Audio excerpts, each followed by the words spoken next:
o simplemente oraciones que se elevaban en momentos de angustia, de desesperación, de persecución, de terror, de enfermedad. Y hay un versículo que dice que la oración eficaz del justo puede mucho. Recuerden esa palabra, eficaz. Algunos citan el versículo, pero se olvidan de esta palabra, que es la clave. Porque el texto no dice que la oración del justo puede mucho.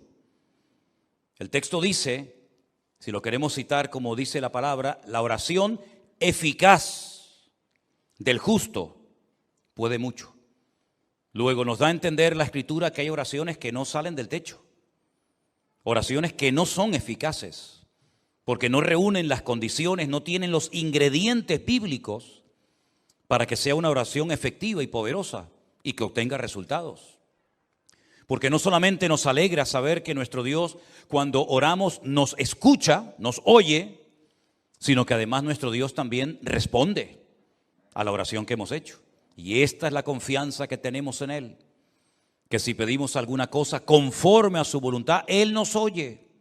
Y si nos oye, sabemos que tenemos las peticiones que le hayamos hecho, ¿verdad? También dice la Biblia, y ustedes conocen esa palabra que dice, no reciben porque piden mal. Luego hay una forma de pedir, pero mal. Y entonces, como es una forma de pedir incorrecta, no recibe respuesta, no recibe resultados. Lo bueno de la oración es que se puede hacer en cualquier lugar, a cualquier hora y en cualquier postura. Por ejemplo, es curioso notar que cuando fue derramado el Espíritu Santo en el día de Pentecostés, Hechos capítulo 2, estaban orando juntos, sentados. Curioso, ¿verdad?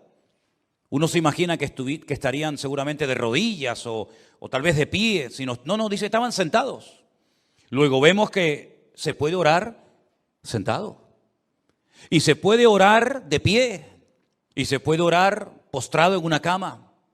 Y se puede orar en cualquier postura. Y Dios escucha la oración de la persona que lo hace.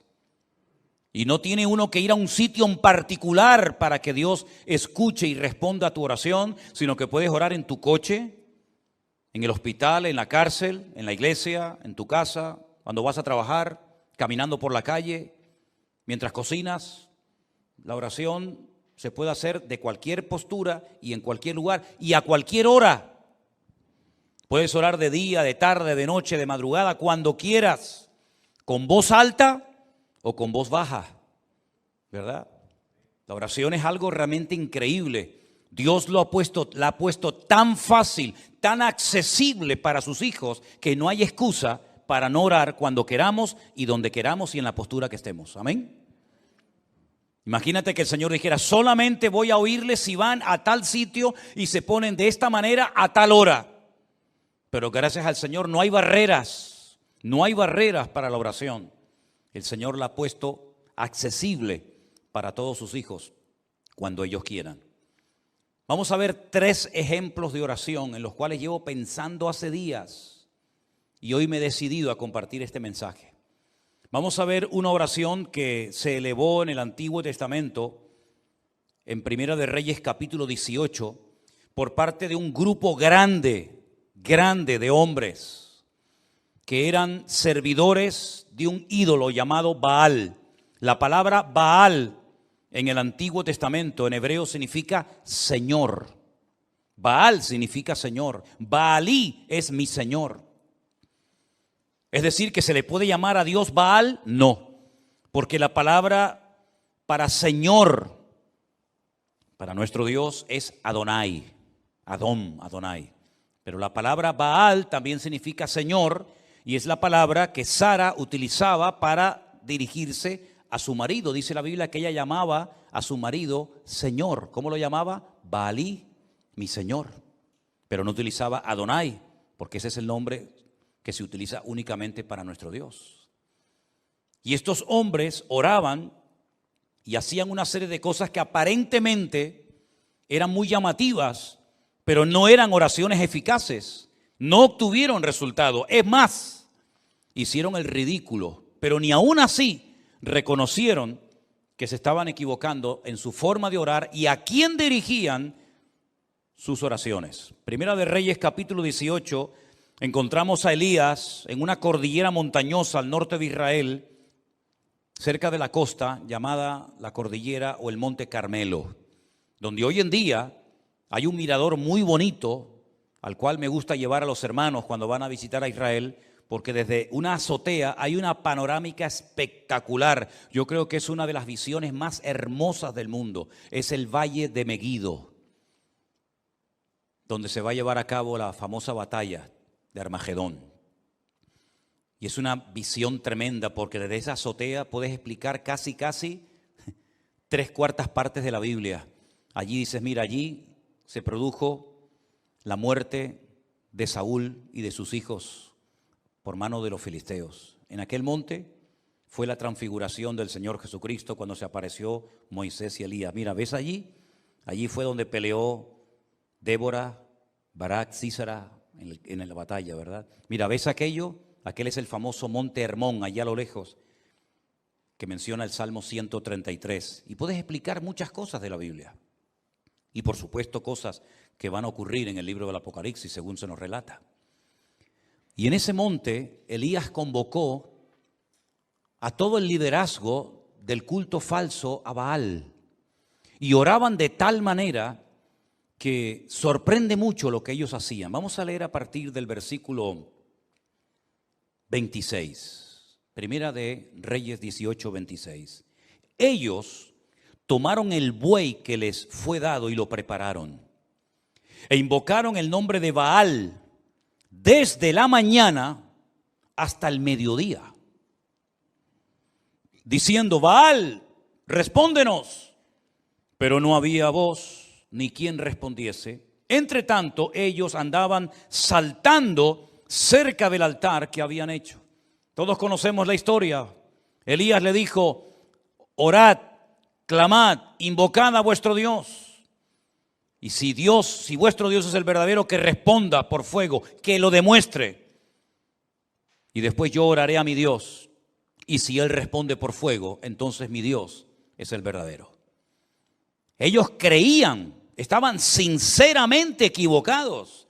Ellos creían que si invocaban, si gritaban a Baal, Baal respondería por fuego. Y de hecho lo hicieron. Ellos no dijeron, no vamos a jugar a esto, porque vamos a hacer el ridículo. Déjalo. No, ellos creían que Baal les respondería. No hay nada peor que una fe equivocada. No hay nada peor que una fe puesta donde no se tiene que haber puesto. Ellos clamaron desde la mañana hasta el mediodía, y aconteció que al mediodía, versículo 27, Elías se burlaba de ellos. Y les decía, gritad en alta voz, porque Dios quizá está meditando, o tiene algún trabajo, o va de camino, tal vez duerme y hay que despertarle. Qué sentido del humor tenía Elías, metiéndose, burlándose con ellos. Pero ellos seguían totalmente convencidos de que allí Baal respondería a su oración. Y entonces ellos clamaban a grandes voces, como si levantando el volumen su Dios los iba a escuchar más. Y se sajaban con cuchillos y con lancetas, conforme a su costumbre. Se hacían cortes, se abrían la piel hasta chorrear la sangre sobre ellos. Bueno, vamos a añadirle, a las danzas, vamos a añadirle gritos, vamos a añadirle sangre, a ver si de esa manera sacudimos el trono de Baal y responde. Pasó el mediodía y ellos siguieron gritando frenéticamente hasta la hora de ofrecerse el sacrificio, pero no hubo ninguna voz, ni quien respondiese, ni escuchase. ¿Qué les parece? Ellos estaban totalmente convencidos de que sus gritos, todo lo que hacían, iba a demostrar que el verdadero Dios en Israel era Baal. Pero se equivocaron rotundamente, hicieron el ridículo. Y ese día en aquella cordillera, cuando el Señor respondió a la breve oración, sencilla y corta oración de Elías, que se tarda muy poco en hacerla, Elías aprovechó la oportunidad, la ocasión, para demostrarle al pueblo de Israel que el verdadero Dios era el Dios de Abraham, de Isaac y de Jacob. Y los degolló A todos los degolló en aquel monte. Tremendo, ¿verdad? Dios respondió a la oración de su pueblo. Tenemos una oración muy breve, más que una oración, es como casi una especie de acción de gracias. Y es la que encontramos en el Evangelio de Juan capítulo 11. Cuando Jesús llega a la casa de Marta y de María y se las encuentra destrozadas porque su hermano Lázaro, el único hombre de la casa, ha muerto. Y el presente y el futuro de Marta y de María es terrible. Y no solamente porque tienen miedo, digamos, a su vida económica, sino que además, el Señor les ha fallado según ellas pensaban. Porque lo mandaron a llamar hacía días y no apareció. Ellas que se habían portado tan bien, que habían agasajado tan bien al Maestro, que habían abierto su casa para que Él comiera con sus discípulos y con toda la gente que siempre venía detrás del Señor. Y el único favor que le piden resulta que no se lo concede. Y cuando el Señor llega tarde, desde el punto de vista de estas hermanas, le dicen: si hubieras estado aquí, nuestro hermano no habría muerto. Ya es tarde, ya no hay nada que hacer. Pero el Señor le dice: el que cree en mí, aunque esté muerto, vivirá. Porque yo soy la resurrección y la vida. Y tu hermano resucitará. Cuando llegan al cementerio, el Señor dice en el verso 39, quitad la piedra. Quitad la piedra.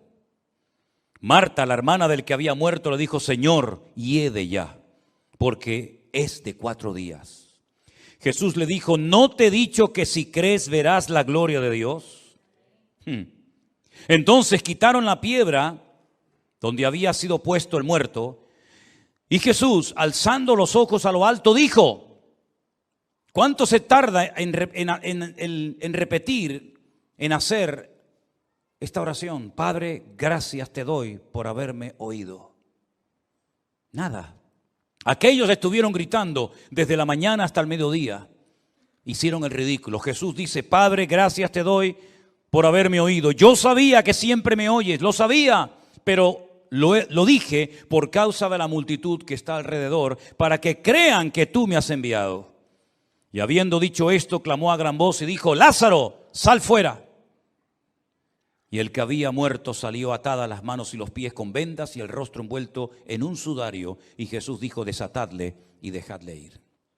Sin espavientos, sin show, sin crear un espectáculo que podía haberlo hecho, de la forma más sencilla, simplemente dando gracias al Padre, un muerto que hacía 4 días que estaba allí dentro metido, salió caminando, saltando por su propio pie. Algo tienen estas 2 oraciones que hemos visto, que es lo que podríamos llamar o clasificar como oraciones eficaces. Los otros no obtuvieron resultados. Los otros perdieron el tiempo. Elías con una breve oración y Jesús simplemente dando gracias obtuvo más que 450 hombres haciéndose daño, gritando como locos y haciendo un espectáculo que fue un auténtico ridículo y que no sirvió absolutamente para nada. Pero una de las oraciones que más me ha llamado a mí la atención es la que hace una mujer. Una mujer que lo lleva pasando muy mal hace años. Y yo he estado esta semana leyendo y estudiando palabra por palabra. Lo he leído en español, lo he leído en hebreo, he consultado 4, 5, 6 o 7 versiones diferentes y he disfrutado muchísimo de la oración de Ana en 1 Samuel capítulo 1. Vamos a leer esta historia, por favor. 1 Samuel capítulo 1, verso 1 dice que había un hombre, un varón de Ramataim de Sofín, en el monte de Efraín, que se llamaba Elcana. Era hijo de Jeroboam, de Eliú, de Tohu, de Suf, Efrateo. Él menciona a todos sus antepasados. Y este hombre tenía 2 mujeres. Y la primera pregunta que surge es: ¿cómo es posible que un creyente ya a estas alturas de la vida, sabiendo lo que la Torá enseñaba, y sabiendo que Dios creó a un hombre para una mujer y a una mujer para un hombre, ¿cómo es posible que a estas alturas de la historia de Israel todavía haya personas que tengan varias esposas, en este caso 2? La poligamia en aquellos tiempos estaba muy arraigada a las culturas. Era muy normal que un hombre tuviera varias mujeres. Incluso el Cana, que era un adorador del Dios vivo y verdadero, no se conformaba con una, sino con 2. Luego también tenía 2 suegras, no solamente 2 esposas. El nombre de una era Ana y el nombre de la otra Penina. Y Penina tenía hijos, mas Ana no los tenía.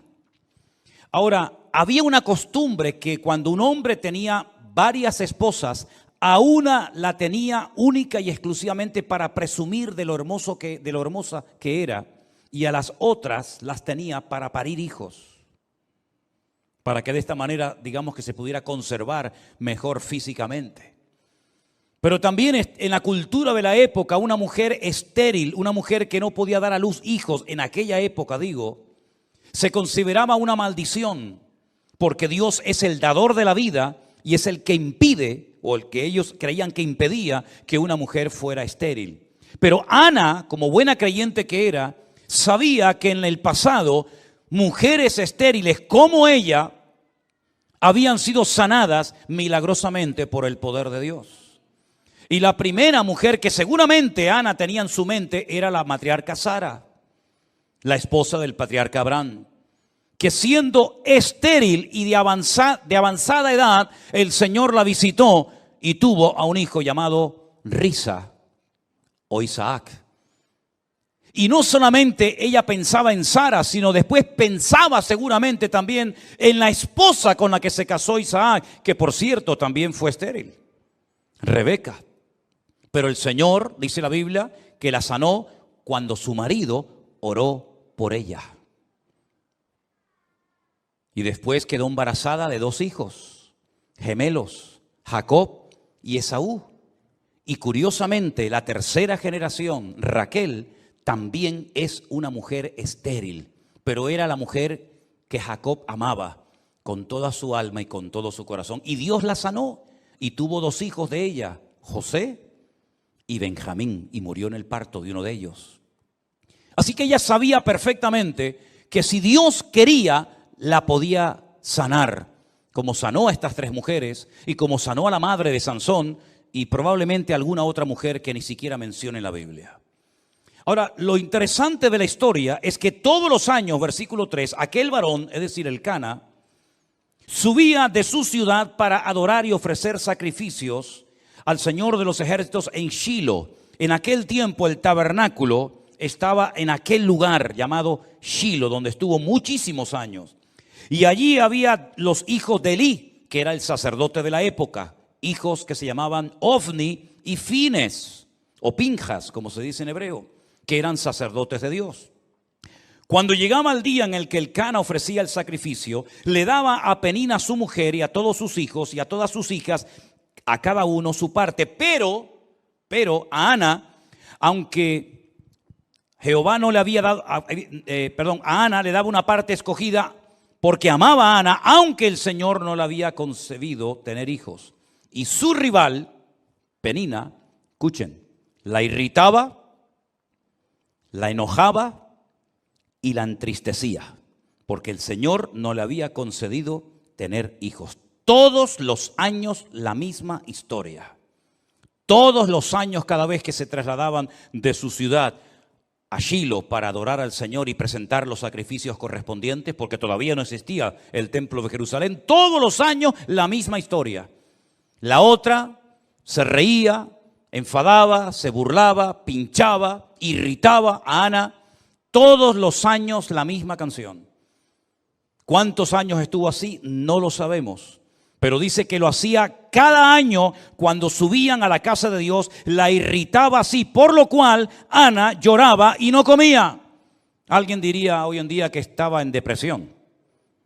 Todo el día llorando y sin ganas de comer, depresión seguro. Y ahora resulta que el cabeza del hogar, el responsable de la vida de ese hogar, su marido, Elcana, le hace varias preguntas a su esposa. La primera, ¿por qué lloras? ¿Por qué no comes? ¿Y por qué está afligido tu corazón? No se entera de nada. ¿Tú no sabes por qué llora tu mujer? ¿Tú no sabes por qué está sin ganas de comer? ¿Tú no sabes por qué lo pasa mal? Como si fuera algo imposible de conocer. Si es un secreto a voces. Tu mujer lo está pasando mal y tú no haces nada para ayudarla. Tú no oras por ella. Dice la Biblia que Isaac oró por su mujer y Dios la sanó. Pero Elcana tiene un problemón en la familia, en el hogar, y no sabe cómo resolverlo. Y no hay nada peor que un hombre en una casa ciego y sordo espiritualmente hablando, que no sabe cómo resolver los problemas espirituales de su hogar, que no sabe cómo actuar como un hijo de Dios, y que lo único que sabe es ¿por qué? ¿Qué te pasa? ¿Por qué estás todo el día llorando? ¿Por qué no quieres comer? Dice, ¿por qué está afligido tu corazón? ¿No soy yo mejor que 10 hijos? Pues no, sinceramente no. Tú no eres mejor que 10 hijos. Todos los años la misma situación. Una mujer creyente que lo está pasando mal, que tiene un marido que es un cero a la izquierda, que no se entera de nada y que encima venga a preguntar y venga a preguntar y venga a preguntar, pero no hace absolutamente nada para cambiar la situación. Pero el verso 9, algo pasó en la vida de esta mujer que lo cambió todo. Dice, se levantó Ana. Dijo, basta, ya no aguanto más.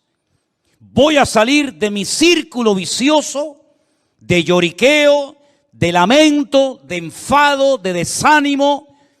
Y dijo, basta, me levanto y voy a hacer lo que tengo que hacer hace muchos años. Se levantó después que hubo comido y bebido en Silo, y mientras el sacerdote Elí estaba sentado en una silla junto a un pilar del templo del Señor, ella con amargura de alma oró al Señor y lloró abundantemente. ¿Cuántos dicen amén? Está mal, lo está pasando mal, pero ha dicho basta. ¿No dice la Biblia, ya es hora de levantarnos del sueño? ¿Sí o no? Levántate tú que duermes y te alumbrará Cristo. Todos los años lo mismo, la otra pinchándote, burlándose de ti, riéndose de ti, haciéndote la burla, pasándolo mal. Y cuando llegas a tu casa, después de haber llorado, después de no haber comido, tienes que esperar otra vez la misma canción el próximo año. ¿Y cuántos creyentes, por no rebelarse contra su actitud o contra su situación o su círculo vicioso, llevan años arrastrando una pena, una atadura espiritual, o llámalo como quieras, y la situación no cambia, siempre lo mismo, siempre lo mismo. Cuando no lloras, no comes. Cuando no comes, no lloras. Y cuando lloras, no quieres vivir. Y cuando no quieres vivir, y es algo que te tiene como atrapado, te tiene como un esclavo. Reconoces tu necesidad, eres una persona creyente, lees la palabra de Dios, vienes a la iglesia, pero siempre estás con lo mismo. Y Ana dice que se levantó, y ese se levantó indica, basta ya, estoy harta de esto. No voy a seguir toda la vida llorando y lamentándome porque no he sacado nada y se me está yendo la vida. Y lo que yo quiero es que Dios tenga misericordia de mí y me ayude, porque con mi marido no se puede contar para nada. Y con el sacerdote Elí, menos todavía. Aquí el único que me puede ayudar y levantarme y cambiar la vida es mi Dios. Y a Él voy a clamar, y a Él voy a orar, y voy a deshogarme delante del Señor. Y si Dios no me responde, pues por lo menos lo intenté. La historia sigue diciéndonos que hizo un voto. Hizo un voto, una promesa. Le dijo a Dios, Dios de los ejércitos, si tú te dignares mirar a la aflicción de tu sierva, y te acordares de mí, y no te olvidares de tu sierva, sino que me dieres un hijo varón, Yo lo dedicaré al Señor todos los días de su vida y no pasará navaja sobre su cabeza. Ese era un voto de nazareo, una persona consagrada solamente para el Señor. Mientras ella oraba largamente delante del Señor, Elí la estaba observando y veía que se le movía la boca. Pero Ana hablaba en su corazón. Solamente se movían sus labios y su voz no se oía.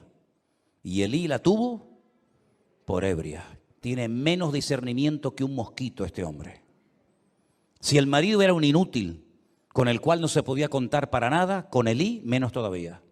Porque supuestamente este es el hombre de Dios. Supuestamente este es el sacerdote. Supuestamente este es el varón de Dios que está ahí para ayudar a la gente. Peor todavía. Piensa que está ebria. Piensa que está borracha. No grita frenéticamente como aquellos en el Monte Carmelo. No está haciendo allí un show y un espectáculo que no sirvió para nada, sino que está orando una oración poderosa, pero que nadie oyó. Porque dice que movía su boca, pero donde ella hablaba era con su corazón delante del Señor. Luego aquí hay un secreto, que no hay que pegar voces para que Dios te oiga.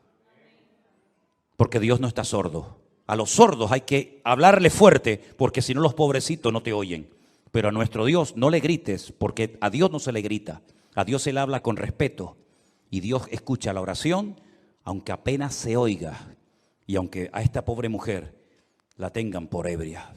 Entonces ella le dijo, versículo 14, entonces le dijo Elí, ¿hasta cuándo estarás ebria? Digiere tu vino. Y Ana le respondió diciendo, no, Señor mío, yo soy una mujer atribulada de espíritu. Fíjate en la condición que está orando, está amargada, está atribulada, está hecha polvo, está depresiva, está amargada, está mal, pero ora. Que nada te impida orar al Señor, que tu pena, tu tragedia, tu dolor, tu herida, que no te impidan elevar tu oración a Dios. Porque desde la angustia invoqué al Eterno y el Eterno me respondió, dice la Biblia. Aleluya.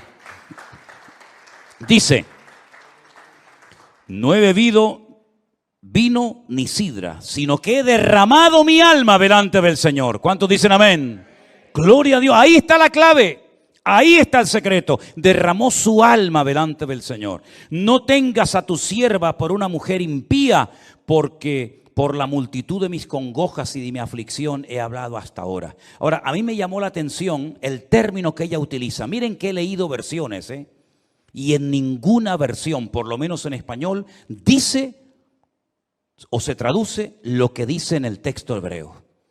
Aquí dice, no tengas a tu sierva por una mujer impía. En otras versiones he leído por mujer mala, en otras versiones mujer pecadora, en otras mujer perversa, pero en ninguna se ha traducido lo que dice en el texto original, que dice, no tengas a tu sierva por una bat Belial. La palabra bat en hebreo significa hija, y Belial es un nombre que recibe Satanás en la Biblia. ¿Dónde lo encontramos en el Nuevo Testamento? No os unáis en yugo desigual, porque ¿qué comunión tiene la luz con las tinieblas? ¿O qué comunión tiene Cristo con Belial, con Satanás? Ella está diciendo, yo no soy una hija de Satanás. Aquí lo han traducido por mujer impía, pero realmente dice, yo no soy una hija de Satanás. Y entonces él le responde, ve en paz y el Dios de Israel te otorgue la petición que has hecho. Aquí hay algo muy interesante que tengo que parar un momentito para explicarlo. Ella dice, yo no soy una bat Belial, yo no soy una hija de Satanás. Pero pasa en la página y en el capítulo 3, capítulo 2, versículo 12, 2, versículo 12, los hijos de Elí eran hombres impíos. Benei Belial. Tus hijos sí que son hijos de Satanás, pero yo no soy una hija de Satanás. Aquí le manda un mensaje subliminal al sacerdote, Here is diciendo, sending tú a mí a me message confundes, to the priest, and he's tú a mí saying, me tomas "Here, por you una are hija de getting me wrong. Satanás. You are taking me as a daughter of Satan. Los hijos de Satanás son tus hijos, que lo dice aquí en el capítulo 2, versículo 12. Los hijos de Eli eran hijos de Satanás y no tenían conocimiento del Señor. Me impactó mucho, por lo menos a mí, mientras estudiaba y preparaba este mensaje para el día de hoy. En el peor momento de la historia de Israel, cuando hay una corrupción moral y espiritual sin precedentes, esta mujer se pone en pie y dice basta. Cuando el sacerdocio es un desastre, incluso dice la Biblia que había en aquella época, en aquella generación, falta de conocimiento del Señor y escaseaba la palabra, dice otro texto. En aquel tiempo de bancarrota espiritual, de crisis nacional, se levanta esta mujer y dice basta, y se pone a orar y clama delante de Dios y cambia el rumbo de la historia de su país. Porque algo que Dios ha hecho a lo largo de la historia es en el peor momento político, económico y espiritual de un pueblo, es cuando Dios levanta a un Salvador, a alguien para que marque una diferencia y le indique al pueblo de Dios por dónde tiene que ir y por dónde no tiene que ir. Lo hizo en Egipto. Dios levantó un preso, a un esclavo llamado José, un hombre que ni sus hermanos carnales querían, de hecho lo querían matar, y milagrosamente fue protegido por el Señor en el peor momento de la historia, cuando no hay esperanza, cuando hay sequía, cuando hay miseria, cuando hay hambre, cuando no hay posibilidad alguna. Dios levanta en medio de la crisis mundial a un hombre llamado José, que gracias a él millones de personas en aquella época salvaron su vida de la muerte.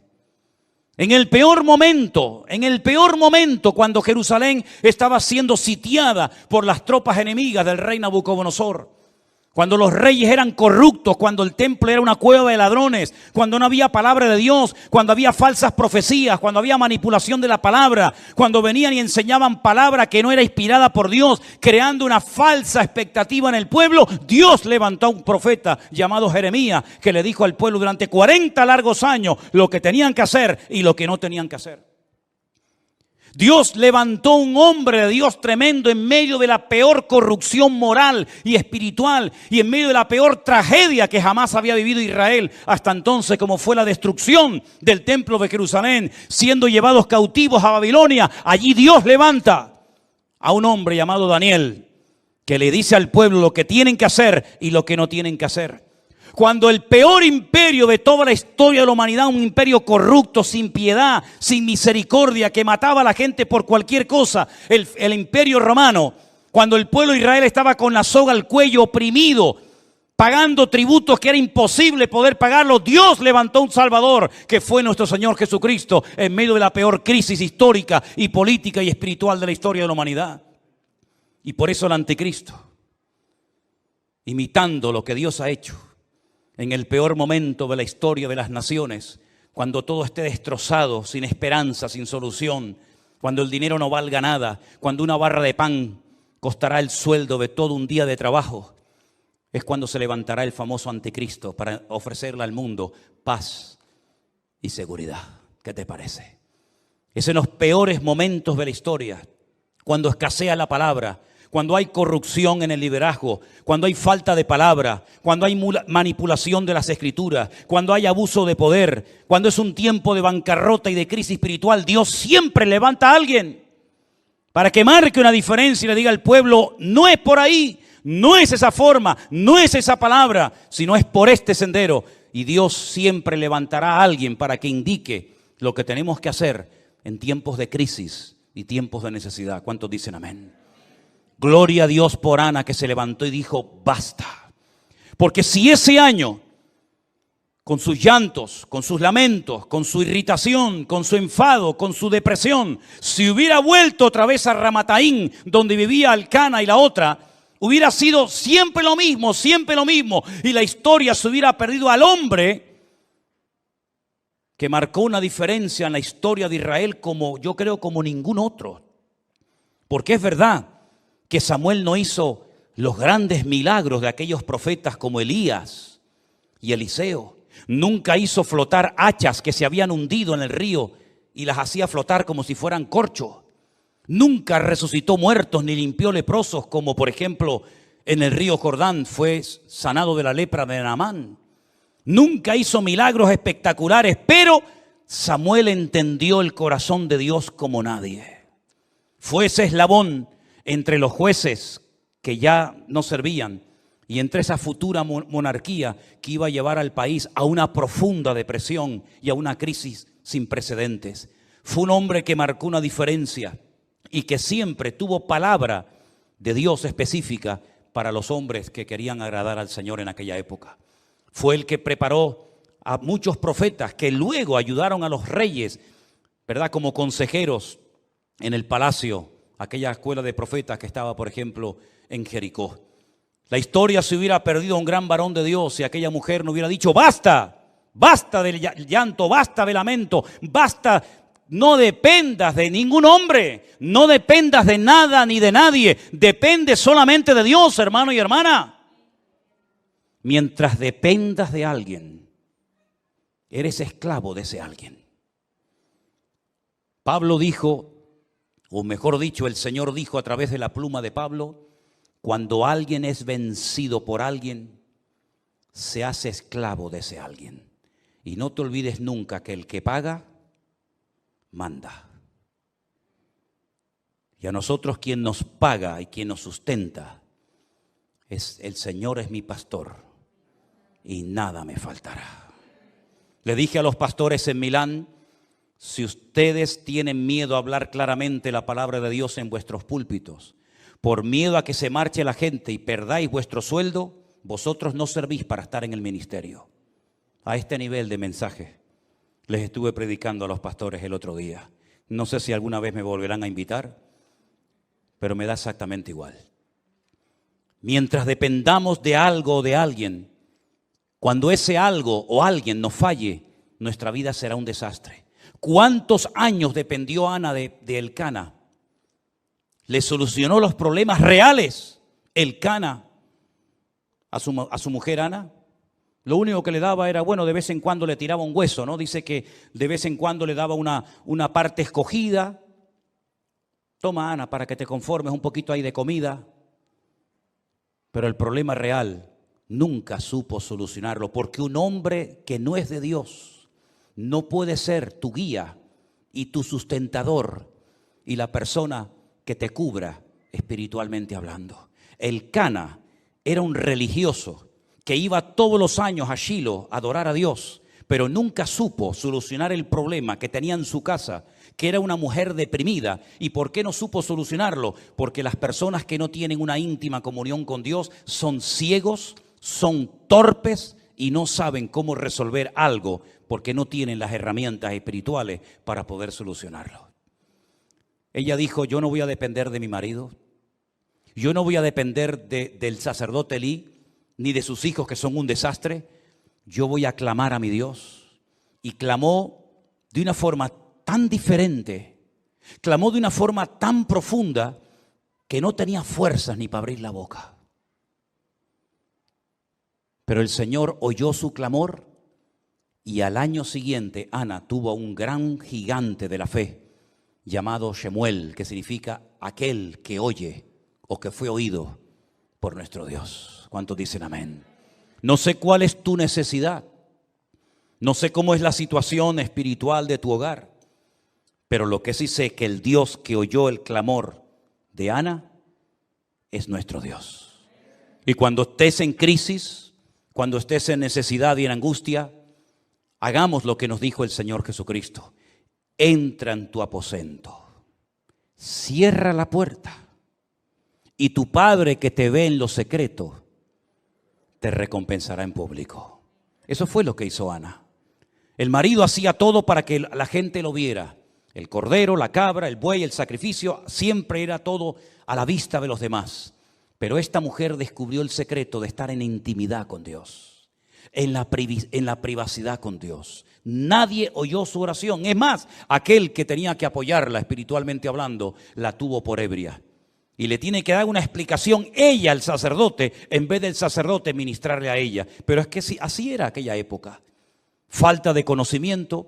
Un niño, el de ella, Samuel de pequeño, oía mejor la voz de Dios que el mismo sacerdote, que estaba ya tan cansado y estaba tan desgastado por fuera y por dentro que ya estaba sordo a la voz de Dios.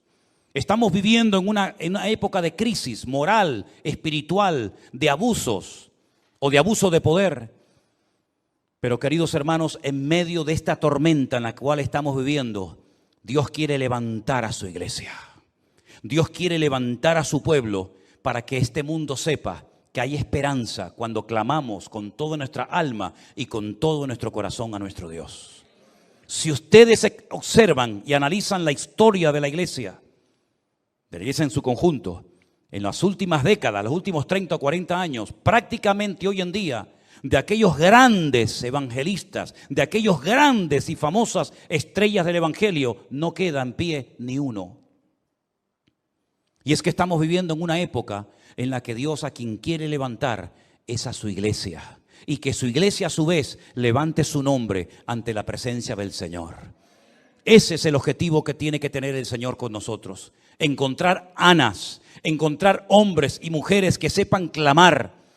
Y ya les he dicho que para clamar a Dios no hace falta hacer show, ni espectáculo, ni levantar la voz a grito como si Dios fuera sordo, sino simplemente, como dice aquí, estoy derramando mi alma delante del Señor. Estoy desahogándome en la presencia de mi Dios. Y aunque tú no me entiendas, aunque mi marido no me haga caso, aunque tú te rías de mí, aunque creas que estoy borracha, aunque la otra se meta conmigo, me da igual. Ella salió de su círculo vicioso y puso su mirada única y exclusivamente en Dios. Y dice la Biblia: si habéis resucitado con Cristo, poned la mira en las cosas de arriba, no en las de la tierra, porque allí es donde está la respuesta a todas nuestras necesidades y peticiones en el nombre del Señor. ¿Cuántos dicen amén? Cierra tus ojos en esta noche ahí donde estás, mi querido hermano. Es tiempo de levantarnos y actuar. Es tiempo de rebelarnos en contra de toda opresión diabólica.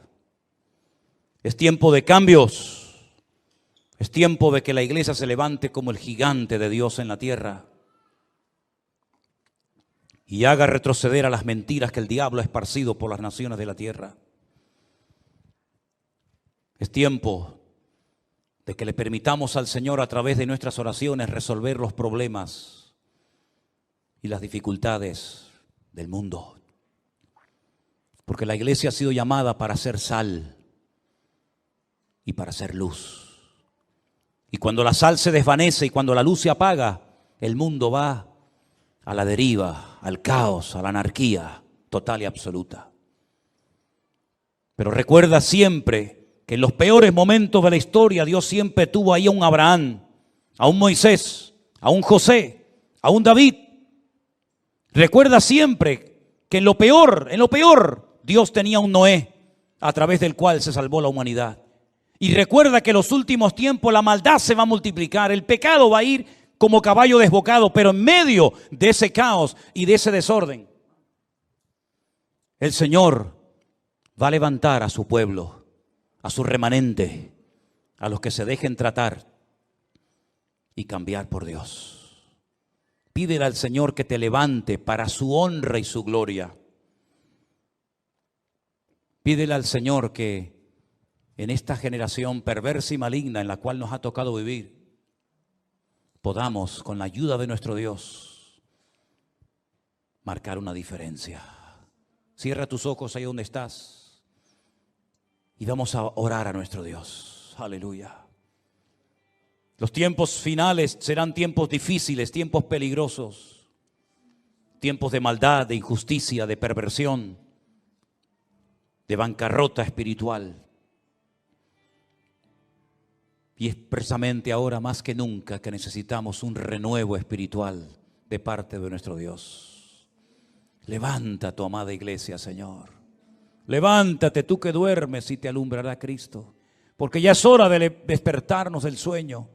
Porque la noche está avanzada y nuestro amado viene en las nubes para...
buscar a su pueblo. Durante toda esta semana, queridos hermanos, en cualquier situación, cualquier lugar en el que te encuentres, no dejes de alabar a Dios y de orar a Él. Porque hemos visto en esta noche solamente un ejemplo de cómo una mujer quebrantada, destrozada, desanimada, pasándolo muy mal, se levantó y cambió el rumbo de la historia porque oró y clamó al Señor. Y el Dios de Ana es nuestro Dios. Su poder no ha menguado, su palabra es la misma, pero busca hombres y mujeres que le alaben, que le adoren y que verdaderamente sean capaces de ponerse firmes en el Señor y clamar a Él con toda su alma y con todo su corazón. Vamos a tener esta semana muchas oportunidades para demostrarle a nuestro Dios lo que hemos aprendido en esta noche. Aprovéchelas. Aproveche mañana, lunes, martes, miércoles, toda la semana, en su trabajo, en su escuela, en su familia, toda oportunidad que tenga para alabar a Dios, para clamar a Dios. No recurras al lloriqueo, no recurras al lamento, no recurras a la queja. Cada vez que venga algo que no entiendas, cada vez que venga una circunstancia difícil, como dice aquí, que te irrite, que te enoje, que te entristezca, alaba a Dios. Ponte a orar, alaba a Dios, alaba al Señor, ponte a orar y vas a ver resultados, porque eso es lo que Dios quiere hacer en nuestra vida. Si no hubiera sido por esa situación terrible, Ana nunca se hubiera puesto en pie, jamás. Pero Ana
llegó a un nivel en el que dijo: ya no aguanto más. A lo mejor tú todavía no has llegado ahí, A lo mejor diciendo: yo aguanto un poquito más. Pues sigue aguantando. Pero cuando llegues al final y digas: ya no aguanto más, entonces es cuando Dios comenzará a sorprenderte haciendo maravillas en la vida de todos y cada uno de ustedes. ¿Cuántos dicen amén? Gloria a Dios. Hoy sí queremos ya orar por Enrique y por Soraya, que se van ya esta semana para Estados Unidos. Yo quiero pedirles un segundito que suban adelante. Y quiero aprovechar también para pedirle a este hermanito de Perú con su mamá que también suban adelante. Son hermanos, como dije el otro día, que vinieron expresamente desde Holanda para estar con nosotros estos días de culto. Y bueno, para ellos era como un sueño cumplido, ¿no? Una ilusión el poder estar aquí. Y estamos muy contentos de este esfuerzo tremendo que han hecho de poder estar con nosotros en estos días. Vamos a orar para que cuando se vayan a Holanda otra vez, donde ellos viven, se puedan ir con la bendición de Dios, contentos y agradecidos con el Señor por habernos permitido conocer personalmente. Vengan, hermanos, pónganse por aquí. Gracias al Señor. Gloria a Dios. ¿Quieren decir algunas palabras para despedirse? Porque hoy es el último culto que están ustedes, ¿no? Así que, hermano, aprovechen.